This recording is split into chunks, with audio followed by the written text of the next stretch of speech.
Socialist policies don't work. The problem with them is that you eventually run out of other people's money to spend, which is the exact problem that the country is in right now. Margaret Thatcher stripped out the UK infrastructure and sold it off to the lowest bidder. Seriously, the deals she did were awful. And then she sold off the UK's social housing stock. She then banned councils from reinvesting the money raised into building new houses. Why? I don't know. Probably something about protecting house prices. Typical Tory behaviour. She also crucially sold off the ability for the state to build infrastructure, meaning that everything has to be outsourced to private companies, exposing it to private legal and architectural fees, which tend to run into the billions. And then to compound this, the civil service are incompetent and wouldn't know value if it came along and poked it in the eye. So New Labour are eventually elected with the country already on its knees, but with a booming world economy. Gordon Brown then annexes the Bank of England, making it supposedly independent, and then the government sit on some safe financial planning for the next few years. And then in their second term, they turn on the spending taps. Which is great. The country was desperately in need of some fiscal support. However, nobody ever pointed out that their spending was unsustainable. Don't take it from me, look at the data. Even when Cameron and Osborne came in, they couldn't turn off the spending taps fast enough. And we have locked into government spending that we're going to have to borrow money to fund it. And modern day Britain is just a consequence of that. The welfare state desperately needed reforming at the 2008 financial crash. But with near 0% interest rates, it meant they didn't have to.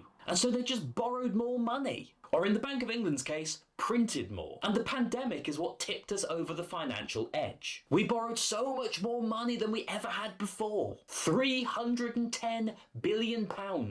And that's a conservative estimate. And for many years, the UK had been engaging in what many call managed decline, using borrowed money to plug the holes in a social structure that was undeniably unaffordable. And you couple this with letting companies bring in overseas workers on subsidised wages to suppress the UK wage growth, and thus keeping inflation low, and you create a ticking time bomb. And why do we need to understand this? Because the UK population has been sold political promises based on a diet of borrowed money for more than 30 years. And this is the trap for modern day politicians. They know what they need to do. They've known that this was going to happen for decades, but they've all been hoping that they wouldn't be the government to sort it out.